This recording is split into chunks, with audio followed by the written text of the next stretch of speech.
Welcome back for another episode of Truth, Tall Tales, and Whiskey. We got my new homie, Mr. Rhett Embry, out here tonight. How you doing, Rhett? I'm doing great, boys. How are y'all? We're all good, seems like. Good, man. So you just moved here from where, Alabama?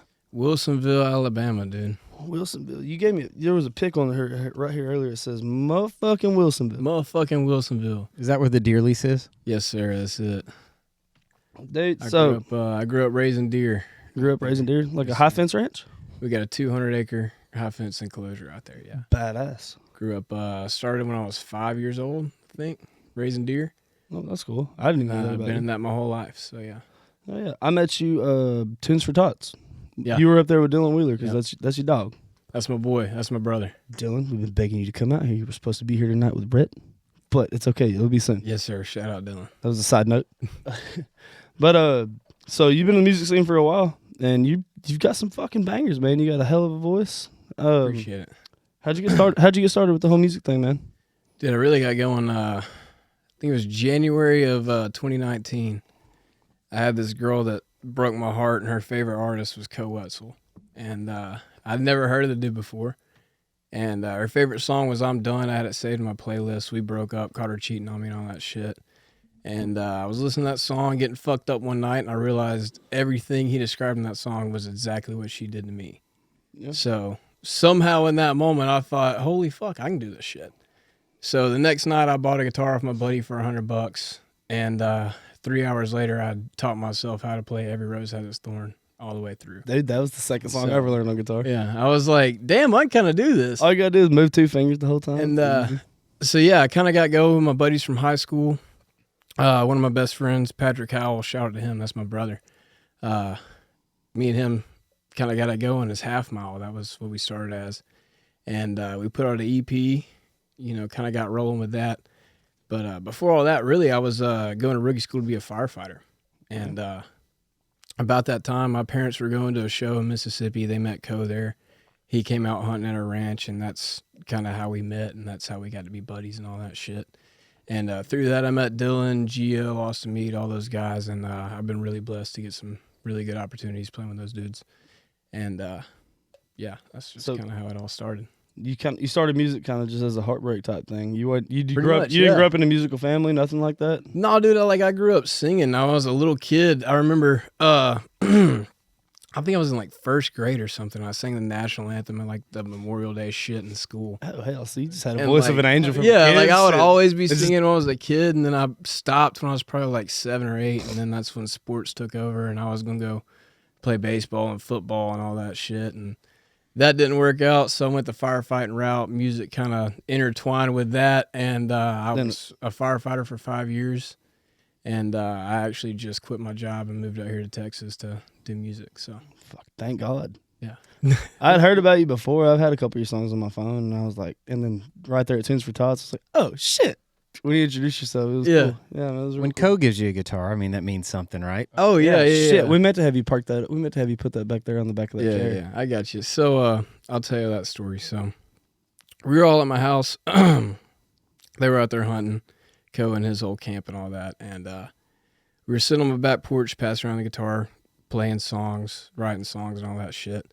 And I was playing it. I was like, man, I really love how this guitar sounds. Like, this is the best sounding guitar I've ever played. He's like, you want it? And I was like, dude, you're fucking around. Nah. And so we sat out there that night, and he was playing the beginning of Drunk Driving. And Before it was out, before he sat there and wrote it on my back porch that night.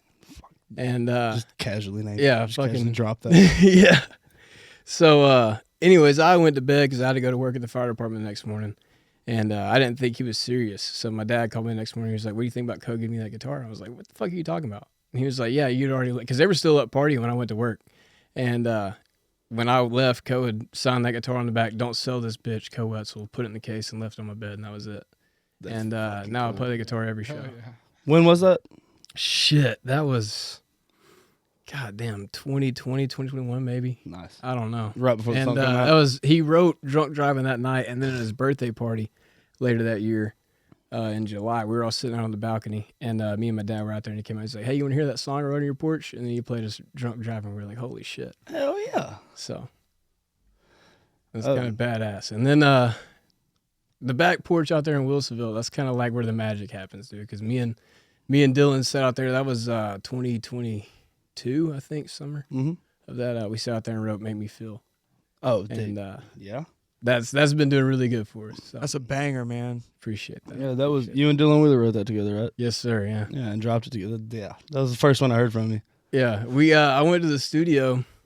I went to Melody Mountain out there with Josh Serrato, Ben Hussey, all those guys, and I had Hunter Napier play drums on it, and Josh and Ben played guitar and bass. And I cut my album last November out there, and I slept in the studio, dude, for a week on an air mattress out there, and that bitch is haunted too. Yeah, I've heard. Yeah, I've heard I don't know. stories. I've heard stories. Yeah, it's I don't know whose ghost it is. It's some artist out there, but 100% it's haunted. And I was cutting that song and sent it to Dylan while we were in the studio, and I was like, dude, I really want you to hop on this. And he was like, yeah, I need to cut a verse on it. And he went to Nashville next week, cut a verse up there. We put it all together, and that was it. So Badass.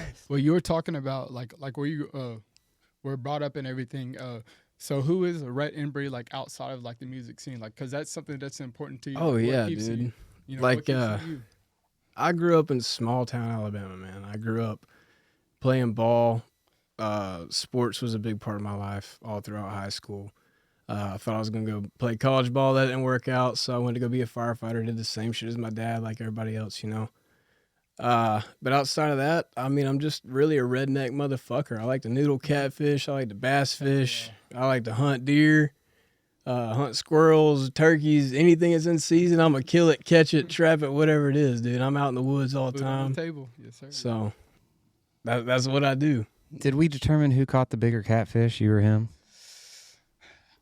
Can we put them side by side on the podcast, Martin? Hey, I got a Book spot. market. If you want to go, hey, noodling. Oh, I'll go, What's up, dude. Let baby? me know. Let We me can know. do it. I'll get the boys out here. We'll get them. Dude, we got Lake Fork and Lake Tawakoni right at the head. Dude, I'm going to be We'll living make right this- in between them we'll motherfuckers. Make that shit happen real quick. Dude, Lake Tawakoni's got the world record for noodling. Yeah. It's like 110 pounds or something like that. Yep, that's right where we hang out all Hell summer too. yeah. I'm going to be out there. I guarantee you, dude. You be on the boat with us this summer. Hell yeah. You're one of my newest homies, but you cool as hell. So yeah, you be out there with us this summer.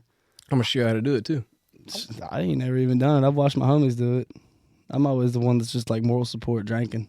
Dude, it is badass. First time I did it, we went out with, the first time we went out with Co and Hannah Barron out on Lay Lake. That's our home lake in Wilsonville right there. Mm-hmm.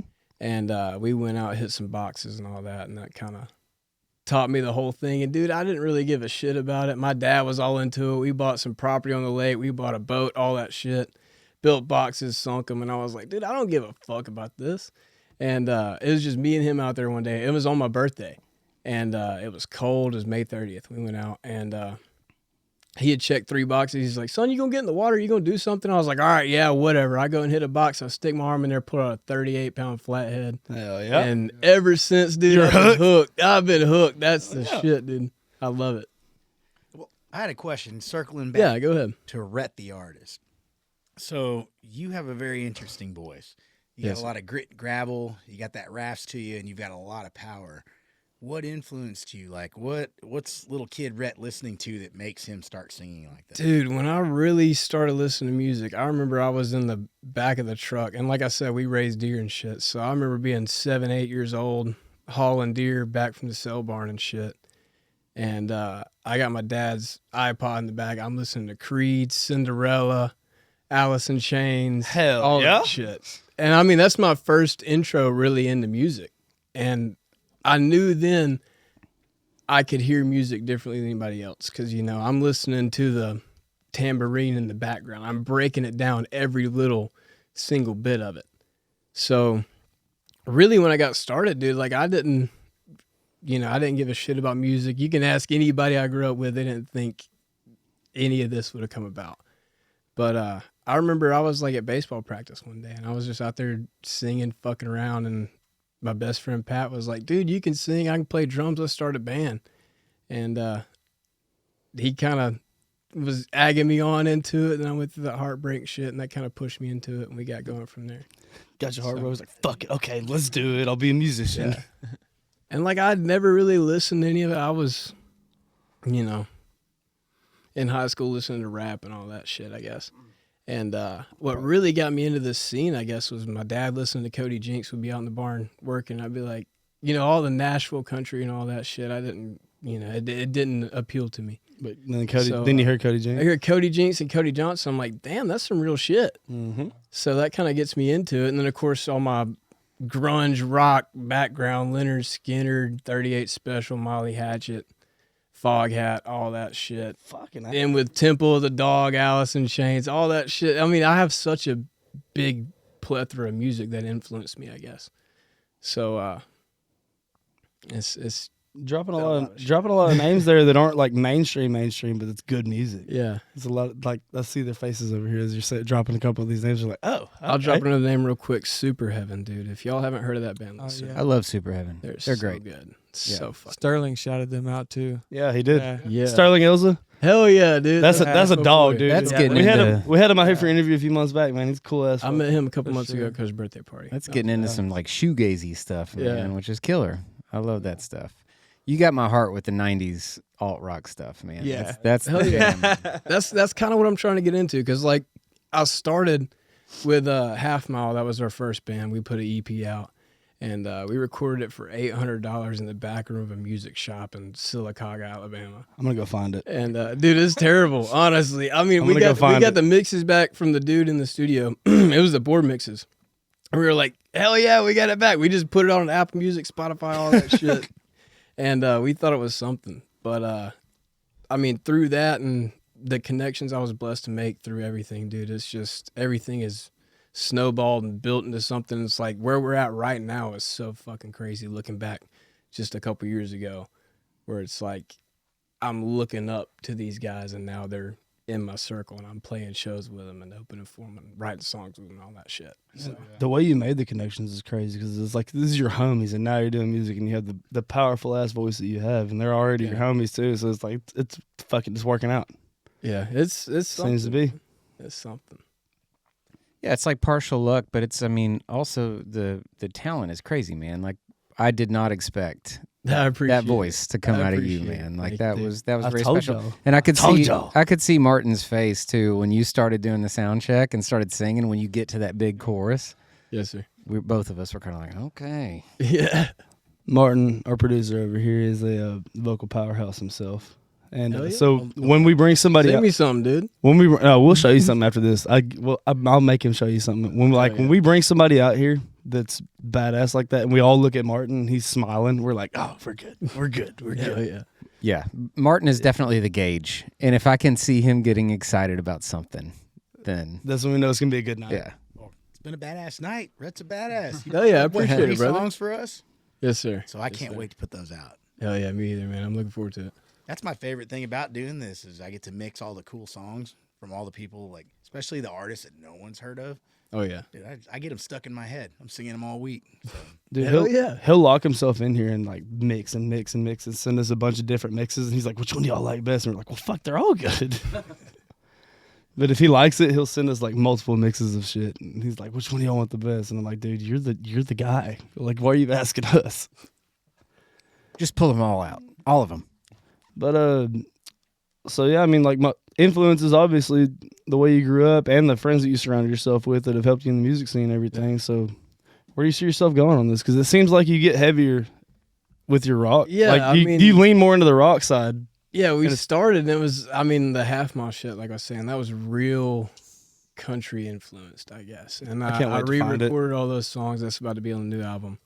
And I got a bunch of new shit about to come out. And it's really awesome. I think it's going to change the game. But we kind of went country red dirt-ish. And like you said, I got that grit in my voice. It's real grungy kind of, and I just went more into that 90s rock grunge scene, and I'm kind of trying to bring that back, like a Skinner Nirvana mix, bringing in the southern grunge is really what I'm calling it. Well, you're in good company with people like Austin Mead. I mean, Oh like, yeah, I mean them boys are the shit. it's honestly. it's kind of heartwarming to see that there are folks that are doing that. You know, Oh, like yeah. like you and Austin Mead that are bringing And that. I mean, shout out to all those boys, honestly. I mean, y'all know who you are if y'all are listening, but I mean, they have helped me out so much along the way. I mean, everybody, Dylan, Gio, Austin Mead, Co, all those boys. I mean, I wouldn't be here without them, and them believing in me and believing in my sound and my music. So Shit kind of works out when you're just a cool motherfucker.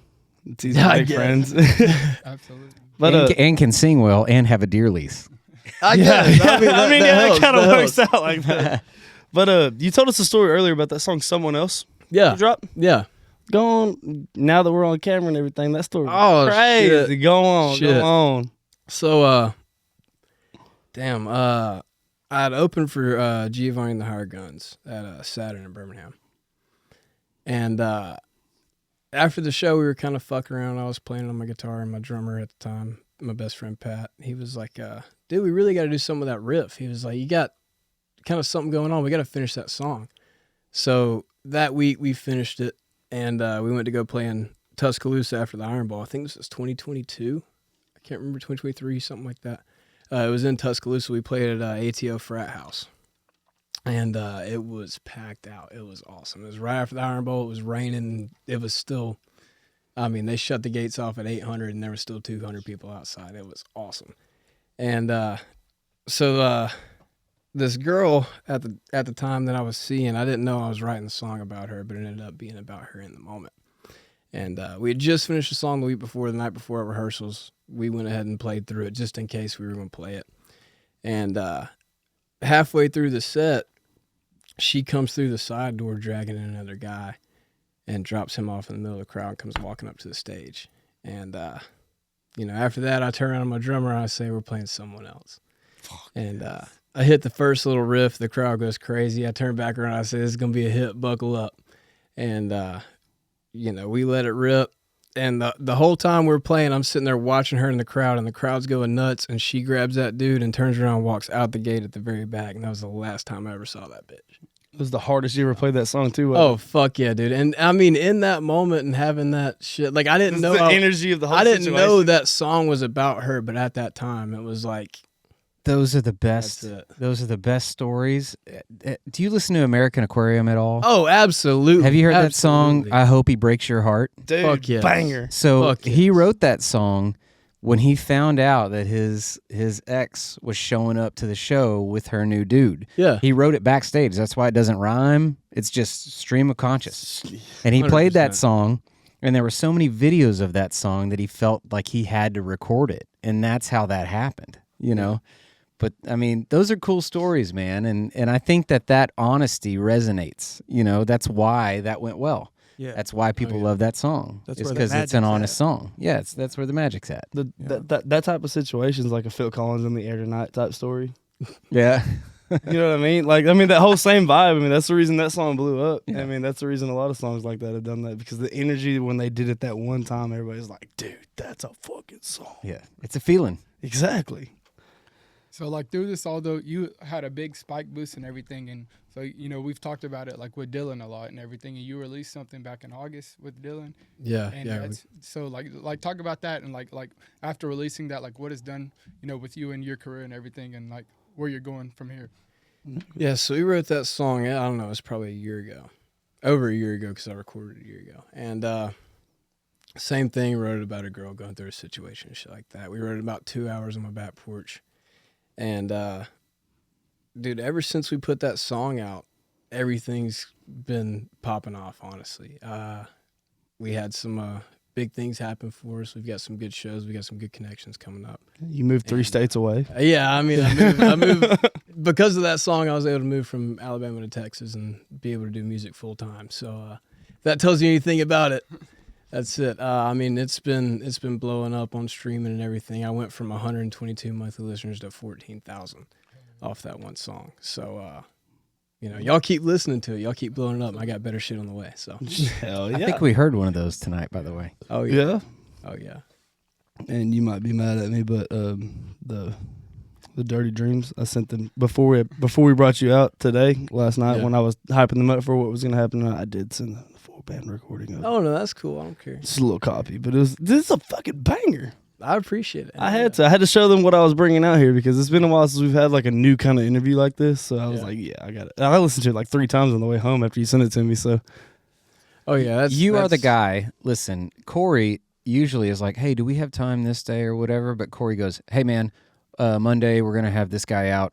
I sent a whole paragraph to Yeah, in the he wasn't like, hey, can we have this guy? He was like, Monday, this is what's going to happen. Yeah, it was. I appreciate it, man. Thank you. My dog. Because he's not passionate about something unless it's very good.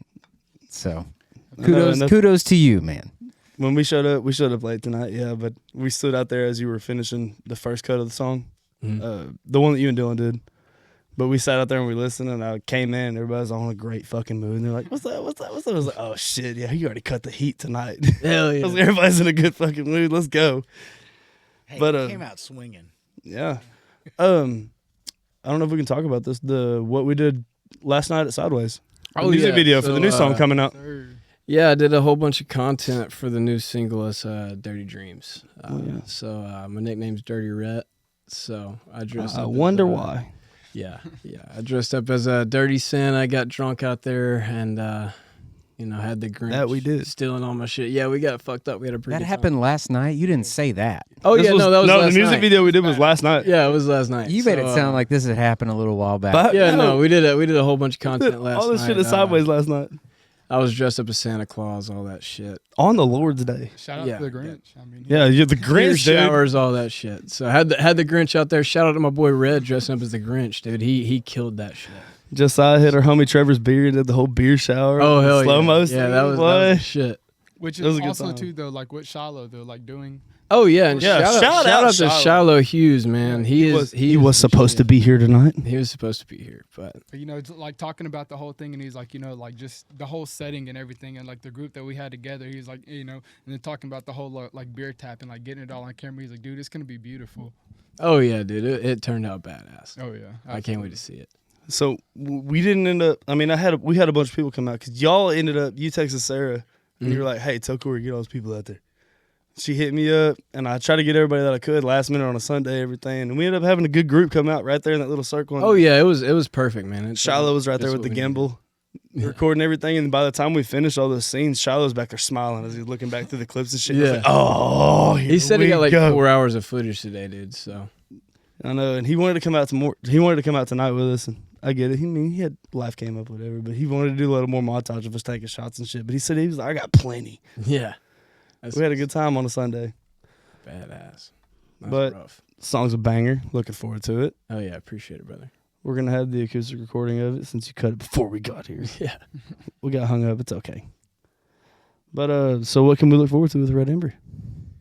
Dude, look forward to Dirty Dreams coming out, and real soon after that, we're gonna have the whole album. So, and then after that, I guess just hang on for tour dates and more music, more shows coming up. So, Yeah. And when I sent the clip last night, the first one to respond was our boy Matt over here. He was like, "Dude, those riffs are heavy. Yep. Them riffs are Yeah, it hard." was some riffage for sure, man. So he's That shit. a singer songwriter as well. Plays lead guitar for a bunch of people that ask him to because he's good vibe, motherfucker can play. And your guitar playing, just even acoustic like that's badass. I appreciate it. Oh yeah, dude, you came in here and held your own for sure, dude. You killed it. That shit Appreciate it. Thank you. Yeah. A lot of people doing acoustic stuff just do the simple open chord, 3 chords in the true type thing, and you get technical with it. It's badass. I appreciate it. Thank you. And I see Matt over there smiling when we were recording earlier too, because you were up and down the fretboard just fucking getting Yeah, it. man. Pro level stuff. Pro level. Stuff. Oh, it's just power Come on, chords man. with 2 fingers, brother. You know. That's what I was gonna say. You got to Yeah. show that hand. Yeah, show show what the you can do. hand Yeah, again. yeah. So, Them fingers do something. yeah, so I broke my hand. Shit, when was it? I think it was 2020. I broke my hand. I broke it in 2 places here and here, and they put the cast on a little too tight, so now my pinky bends in like that. So I really only play guitar with these 3 fingers, unless I'm going to the same fret with these 2, or somehow with this. I got a little. It's on camera Little now. fucked In his up head just now, he's like, the hoes gonna love it. No, I'm just kidding. But Damn it. glad you moved. I'm glad you moved to the area. I'm glad I got to meet you, man. Hell yeah, man! It's good to be out here, dude. I appreciate y'all boys having me on for real. Y'all are a bunch of good dudes. Yeah, and So, you were telling me I'm glad last to be night a lot of your friends are musicians that travel a lot. Oh yeah, I'm yeah. here all the time. You here all the time at the moment. Well, hopefully not for long. Hopefully not for long. But Get until me on the then, road, boys. we hang out. I'm always around. We do some cool shit. I already booked you some acoustic stuff. Yeah, hell yeah. I appreciate that. Yeah. Our boy Matt Conyers, we're going to have him out here soon, actually. Y'all all know Matt. Yeah. They're doing a song swap in March Oh, right 16th on. at Sideways. Yes, sir. This should be out by then because that's all the way in March. All right, we're gonna wrap this thing up, man. No.